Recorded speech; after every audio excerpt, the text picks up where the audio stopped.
দেশপ্রেমিক বাংলাদেশী, দেশে বিদেশে যে যেখানে আছেন, আসসালামু আলাইকুম। আগামীকাল 31শে ডিসেম্বর 2024 জাতীয় নাগরিক কমিটি ও বৈষম্য বিরোধী আন্দোলনের ছাত্রছাত্রীরা জুলাই বিপ্লবের ঘোষণাপত্রের সমাবেশের ডাক দিয়েছে, যাতে আমার সম্পূর্ণ সমর্থন আছে এবং তাদেরকে জানাই আমার শুভেচ্ছা এবং কামনা করি সফলতা। কিন্তু আশ্চর্যের ও দুঃখের বিষয় হচ্ছে, প্রধান উপদেষ্টার প্রেস সচিব শফিকুল আলম এই জুলাই বিপ্লব ঘোষণাপত্রের সাথে সরকারের কোনো সম্পৃক্ততা নেই বলে দাবি করেছে এবং বলেছে যারা এই জুলাই বিপ্লবের ঘোষণাপত্রের সাথে সমর্থন জানাচ্ছে তারা একটা বেসরকারি আন্দোলনকে সমর্থন করছে। এটা কোনো সরকারি কোনো আন্দোলন না, বা সরকারের সাথে এর কোনো সম্পৃক্ততা নেই। অথচ 1500 ছাত্রছাত্রী জনতার রক্তের উপর দিয়ে এসেই কিন্তু এই সরকার ক্ষমতায় বসেছে। গত 16ই আগস্ট আমি আন্দোলনরত ছাত্রছাত্রী জনতার উদ্দেশ্যে বলেছিলাম বিপ্লবী ছাত্র পরিষদ গঠন করতে, যদি তারা বিপ্লবী সরকারকে রক্ষা করতে চায়। কিন্তু শফিকুল আলমের কথায় আরো স্পষ্ট হয়ে গেল যে এই সরকার আর বিপ্লবী সরকার নেই। তারা নিজেদেরকে বিপ্লবী ছাত্রছাত্রী জনতা থেকে আলাদা করে দেখছে। চলুন একটু সেই 16ই আগস্টের আমার ভিডিওর সামান্য একটু অংশ দেখে আসি। ইতিমধ্যে অনেক দেরি হয়ে গেল, আমাদের এখনই শুরু করতে হবে। আর এক মুহূর্ত দেরি না করে আমাদেরকে বিপ্লবী ছাত্র পরিষদ গঠন করতে হবে। এই বিপ্লবী ছাত্র পরিষদের উদ্দেশ্য হবে দেশি বিদেশি চক্রান্ত থেকে এই সরকারকে রক্ষা করা এবং সরকার ও বিপ্লবী ছাত্র জনতার মাঝখানে যেন দূরত্ব বা কোনো বিচ্ছিন্ন না করতে পারে সেই দিকে খেয়াল রাখা। কি দেখলেন তো, স্পষ্ট করে বলেছি এবং একবার দুইবার না বহুবার বলেছি যে একটা বিপ্লবী ছাত্র পরিষদ গঠন করতে। সেই বিপ্লবী ছাত্র পরিষদ গঠন না করার কারণেই কিন্তু বিপ্লব হাতছাড়া হয়ে গেছে এবং যারাই ক্ষমতা বসেছে তারা মনে করছে এটা তাদের কোনো অধিকারে অর্জিত এই ক্ষমতার চেয়ার। জুলাই বিপ্লবের নেতাদের উদ্দেশ্যে একটি কথাই বলবো যে এই যে সংবিধানের কবর রচনা ও আওয়ামী লীগকে অপ্রাসঙ্গিক ঘোষণা করা, এই যে দাবি দাওয়াগুলো, এটা আরেকটু স্পষ্ট এবং সুনির্দিষ্ট করতে হবে। বরং আমি তোমাদেরকে বলবো, তোমাদের এই ঘোষণার উদ্দেশ্য যেন অত্যন্ত সুনির্দিষ্ট হয় ও তা প্রয়োগের ও আদায়ের যেন একটা নির্দিষ্ট ও বাস্তব ভিত্তিক সময়সীমা বেঁধে দেওয়া হয়। তোমরা যদি সেটা নিশ্চিত না করো তাহলে তোমাদের যেই ঘোষণা, সেই ঘোষণা এবং উদ্দেশ্যটা দুর্বল হয়ে যাবে এবং তা ফলপ্রসূ না হওয়ার সম্ভাবনাই বেশি। বাংলাদেশের সংবিধান সংক্রান্ত বিষয়ে জ্ঞান রাখেন এমন অনেক মুরব্বী ব্যক্তি আছেন, সুতরাং আমি সংবিধান নিয়ে বেশি কথা বলবো না।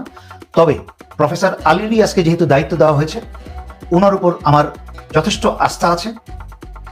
আওয়ামী লীগকে অপ্রাসঙ্গিক ঘোষণা করাটা আসলে এর মাঝখানে কি ফল বা কি উদ্দেশ্য আমি বুঝতে পারছি না। বরঞ্চ আমাদেরকে সরাসরি বলতে হবে যে আওয়ামী লীগের নিবন্ধন বাতিল করতে হবে, ছাত্রলীগের মতো আওয়ামী লীগকে একটা জঙ্গি সংগঠন হিসাবে আখ্যায়িত করতে হবে।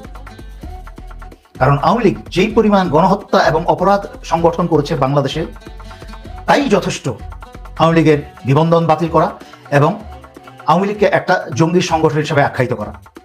তাই তোমাদের দাবিগুলো অত্যন্ত স্পষ্ট সুনির্দিষ্ট হতে হবে। বিএনপির যে করুণ অবস্থা দেখছি, তাতে আমি ভবিষ্যতে বিএনপির মাধ্যমে এই দেশে কোনো স্থিতিশীলতা এবং অবস্থার কোনো পরিবর্তনের সম্ভাবনা দেখছি না।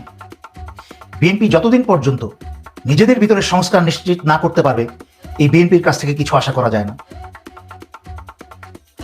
এই বিএনপি আর সেই শহীদ জিয়ার বিএনপি নেই, সকল আদর্শ মরে গেছে। তারপরে গত 16 বছরে এই বিএনপিটাকে ধ্বংস করে ফেলা হয়েছে ভারত এবং স্বৈরাচারী শেখ হাসিনার পরিকল্পনায়। এই বিএনপি সম্পূর্ণরূপে ধ্বংস হয়ে গেছে। বিএনপির উপরের লেভেলের প্রায় সকল নেতা, সবাই না হলেও প্রায় সকল নেতা নেত্রী কিন্তু ভারতের কাছে বিক্রি হয়ে গেছে অথবা আওয়ামী লীগের কাছে বিক্রি হয়ে গেছে। ভারত আওয়ামী লীগ একই কথা, তাদের পকেটে বিক্রি হয়ে গেছে। আর স্বৈরাচারী শেখ হাসিনা পালানোর পরে এই বিএনপি আওয়ামী লীগের হাতে, দেশে থাকা লোকজনের, আওয়ামী লোক সন্ত্রাসীদের কাছে যত টাকা পয়সা আছে, এই টাকা পয়সাগুলো আদায়ের জন্য তাদেরকে আওয়ামী লীগের ব্যক্তিবর্গকেই পুনর্বাসন করার চেষ্টা করে চলেছে বিএনপি। একই সাথে সারা দেশে চাঁদাবাজি এবং অন্যান্য অপরাধে জড়িয়ে পড়েছে বিএনপি। বিএনপির কেন্দ্রীয় নেতৃত্বের কোনো নিয়ন্ত্রণ বিএনপির উপরে নেই। তাই আমি ছাত্রদের উদ্দেশ্যে বলবো, বাংলাদেশের স্বাধীনতা সার্বভৌমত্ব নিশ্চয়তার জন্য বাংলাদেশে নতুন রাজনৈতিক দল গঠন অত্যন্ত প্রয়োজনীয় হয়ে উঠেছে।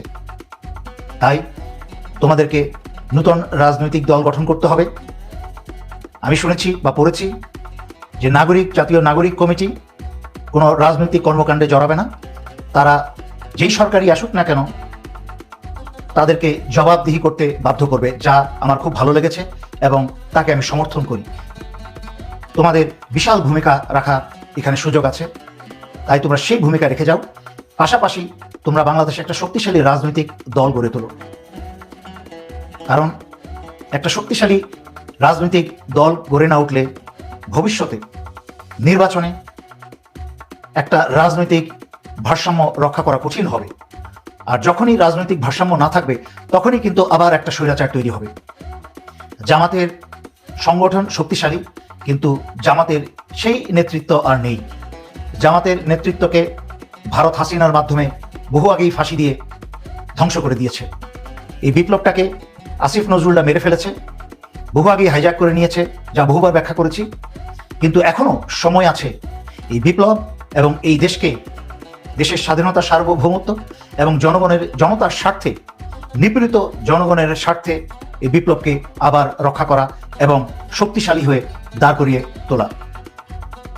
মনে রাখতে হবে, স্বৈরাচারী শেখ হাসিনা চলে গেছে, কিন্তু স্বৈরাচারী শেখ হাসিনা এবং ভারতের সম্পূর্ণ কাঠামো রয়ে গেছে সামরিক বাহিনীতে, সিভিল প্রশাসনে, পুলিশে, সব জায়গায়। যার কারণে এই উপদেষ্টা সরকারের পক্ষে বিপ্লবী ছাত্র জনতার সাহায্য ছাড়া কোনো প্রকার সংস্কার করা সম্ভব নয়। তা পরিষ্কার, গত 4 মাসের উপরে হয়ে গেছে, এখনো এই উপদেষ্টা সরকার ডিজিটাল নিরাপত্তা আইন বাতিল করতে পারে নাই। যেই ডিজিটাল নিরাপত্তা আইন স্বৈরাচারী শেখ হাসিনার এবং ভারতের স্বৈর শাসনের একটা হাতিয়ার, অথচ সেই হাতিয়ার এখনো রয়ে গেছে। কিন্তু প্রফেসর মোহাম্মদ ইউনূসের সকল মামলা কিন্তু হাওয়া হয়ে গেছে, উঠে গেছে। তার জন্য কিন্তু কোনো নিয়ম কানুন লাগে নাই। কিন্তু ডিজিটাল নিরাপত্তা আইন তুলতে এত বাহানা, এত কাহিনী। সুতরাং বিপ্লবী ছাত্রছাত্রী জনতা, তোমরাই পারবে আবার বিপ্লবকে ফিরিয়ে নিয়ে আসতে, আবার শক্তিশালী হয়ে দাঁড়াতে। তাহলে সাইদ, মুগ্ধরা এবং অন্যান্য 1500 যারা শহীদ হয়েছে তাদের প্রতি তোমাদের এবং আমাদের সম্মান করা হবে। তাই তোমাদের শুভকামনা করে আমি এখানেই শেষ করছি। ধন্যবাদ। আসসালামু আলাইকুম।